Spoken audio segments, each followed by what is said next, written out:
Баламды программист кылам деген ата-энелер көбөйдү. Жаштардын өздөрүнүн арасында дагы ушул IT кесиптерине болгон кызыгуу көбөйдү. Бул жакшы нерсе. Бирок ушул кесиптерди тандоодон мурда эске ала турган кээ бир нерселер бар. Кимдер бул кесиптерди тандаш керек? Булар эмне жумуш кылат? Каякта окуш керек? Эгер азыр биз бир IT компаниясыга барсак, мисалы Google'га баралы. Google'да негизги жумушту аткарган эки группа болот. Бул бир эле Google'да эмес, бардык IT компанияларында, Яндекс, Facebook, Amazon жана башка. Ал жерде негизги жумушту аткарган негизги эки группа бар. Булар программисттер, анан дизайнерлер. Бул жакта юристтер деле бар, маркетологдор бар, копирайтер жана башка маанилүү жумушту аткарган башка адамдар деле бар. Бирок баары бир эң маанилүү сотрудниктер ушул компаниядагы булар программисттер менен дизайнерлер. Ошондо программисттер эмне жумуш кылат, дизайнерлер эмне жумуш кылат. Мисалы YouTube приложениясын алалы, баарыңарда болсо керек YouTube, ачып видео көрөбүз. Ошону чыгарардан мурда компания биринчи дизайнерге ошол жумушту берет. Биз моундай кыла турган болдук. Бул приложениянын максаты мындай деп толук бар жок түшүндүрүлгөндөн кийин дизайнер ошонун үстүндө иштеп баштайт. Бир дизайнер эмес, мүмкүн бир YouTube'тун үстүндө ондогон, мүмкүн 20-30 дизайнер иштеген болушу мүмкүн. Алар ар бир нерсени биринчиден ыңгайлуу, экинчиден көзгө өтө кооз көрүнө турган кылып иштеп чыгышат, ойлонуп чыгышат. Ал жерде бардык пиксель эсептелинет. Мисалы лайк кнопкасы бул жерде болсун, анан ошондон бир канча пиксель оң жакта дислайк болсун. Дагы бир бул жерде бул болсун, тигил болсун деп мүмкүн ошонун ичинде жарым жыл, ошонун үстүндө жарым жыл же бир жыл иштейт. Андан кийин бар жок эсептелди, бар жок тартылды, бар жок сонун болду дегенден кийин ошол сүрөт, азырынча жөн эле сүрөт программисттерге берилет. Программисттер ошону иштей турган кылып чыгат. Ошондо лайкты басканда лайк болот, же отправить дегенде сообщение кетет.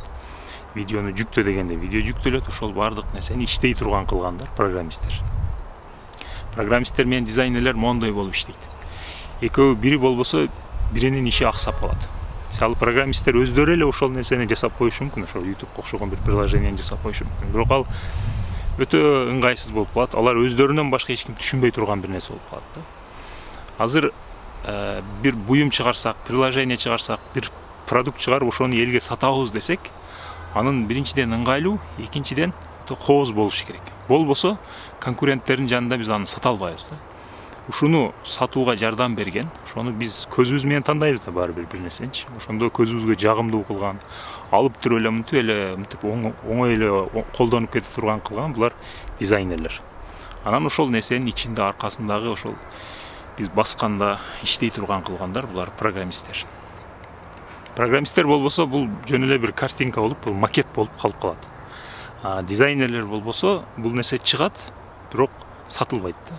Өтө чоң болуп калат, өтө ыңгайсыз болуп калат. Ошону колдонуу үчүн өзүнчө бир китепчени окуп чыгыш керек болуп калат. Бирок азыр мына телефондорду карагыла. Акыркы чыккан телефондорду. Биздин ата-энелерибиз дагы 60-70 жашка чыккан адамдар дагы, же жаш балдар дагы мынтип эле алып колдонуп кетип атат. Себеби бунун үстүндө өтө күчтүү дизайнерлер, өтө бар жокту жакшы ойлонуп чыккандыгы үчүн ушундай болуп атат. Ушул эки кесипке болгон талап өтө көп азыр. Бул барган сайын өтө көбөйө берет. Себеби IT дүйнөсү бар жокту каптап атат. Алар дагы эле жаңы бир продукттарды чыгара берет.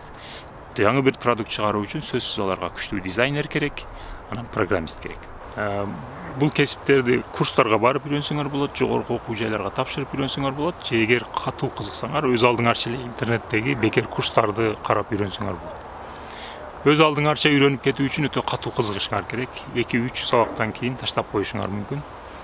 Курстарга барсаңар, ошо силерге окшогон адамдардын чөйрөсүнө кирип, акырына чейин чыгарышыңар мүмкүн. Бирок курсту акырына чейин чыгарганда деле иштин өтө бир аз бөлүгүн үйрөнөсүңөр. Жогорку окуу жайды бүтүрүп дипломуңарды алганда дагы ошондой эле болот. Иштин бир 90%-ын баары бир өз алдыңарча үйрөнүшүңөр керек. Бул кесиптин эмеси ушундай да, бул кесип ушундай. Мындай сырттан караган адам үчүн бир айтишник бул эртеңен кечке эле компьютердин башында эле отура берген адам да. Ал жерде бир нерселерди үйрөнүп аткан болот, өтө көп нерсени, жаңы бир нерселерди үйрөнүп. Бул ушундай бир ийне менен кудук казгандай иш. Ошентип отурбасаң үйрөнбөйсүң. Кечке сыртта ал жак бул жакта жүрө берсең, анда сен үйрөнбөйсүң. Үйрөнгүң келсе, ошону көп убакытты компьютердин алдында өткөрүшүң керек. Ушуга даяр болушуңар керек. Анан бул кесипти үйрөнүү үчүн сөзсүз эле мектепте окуган жаш бала болушуңар керек эмес. мен Америкада көрдім. Көпчүлүгүн жашы 40-тын тегерегинде. Бардыгы жапа тырмак курстарга барып, IT кесиптерин үйрөнүп атышыптыр. Ал жакта башка алардын аргасы деле жок экен. Себеби Американы каптап калды IT компаниялары. Же үйрөнүш керек, же ошолор менен кошо, заман менен кошо өзгөрүш керек. Же үй бүлөңдү бага албай каласың. Өздөрүнүн иштеп жаткан, мисалы көбүнчө такси айдаган балдар, же өздөрүнүн таксилери болгон балдар бар экен. Ал таксилери кечээ Uber чыккандан кийин таксилердин багасы түшүп кеткен. Мурдагыдай акча келбей калган. Программисттерге көп акча төлөнүп атат, айлыктары көп. Ошон үчүн алар барып ошол курстарды үйрөнө аламбы, үйрөнө албаймбы деп ойлонбой эле, коркпой эле барып курстардан өтүп жумуштарга кирип кетип атышат. Бизде дагы ошол нерсе жакында башталат. Жашым өтүп калды, мен үйрөнө албайм дебей эле, эгер кызыксаңар, барып бир аракет кылып көрсөңөр болот. Кимдер бул кесиптерди тандаш керек? Кимдер программист, дизайнер болуш керек? Эки нерсеге көңүл бурушубуз керек: кызыгуу жана жөндөм. Кызыгуу өтө маанилүү, себеби кызыкпаса, бул жаңа айтып кеттим, бул ийне менен кузук казгандай эле бул нерселерди үйрөнүү. Өтө көп убакыт алат. Анан компьютердин башында отуруп майда бир нерселерди жасап, 2 жыл, 3 жыл дегенде бул ишти мындай жакшылап үйрөнөт. Ага чыдабайт. Жөн эле бул иште ушул IT-де жумуш көп экен, акча көп экен деп эле балдарды зордоп бул жака жөнөткөнгө мен каршымын. Жөндөм жөнүндө көп айтып, силерди коркуткум келбейт. Себеби учурунда мектепте математикадан, физикадан өтө начар окуп, кийин күчтүү программист болуп кеткен балдар, кыздар деле болот. Бирок күчтүү дегенде өтө күчтүү боло албайт баары бир. Белгилүү бир деңгээлде өзүнүн жашоонун алып кете турган, белгилүү бир фирмада ачып алган балдар бар да. Бирок баары бир программист болуу үчүн мектепте ошол математика, физика, химия деген сабактарга башы жакшы иштеген балдар күчтүү программист болот. Бул факт. Дизайнер болуу үчүн бир аз чыгармачыл болуш керек, бирок бул жерде дагы ошол инженерлерге окшоп ойлоно билиш керек. Бул жерде өтө көп нерсени ойлонуп чечүү керек болот. Ошондо башы иштеш керек бул жерде дагы. Бирок дагы бир жолу айтайын, мектептеги көрсөткүчтөрдү карап эле башы иштебейт деп мындай өтө катуу эме кылбагыла. Кызыкса алып кетиши мүмкүн.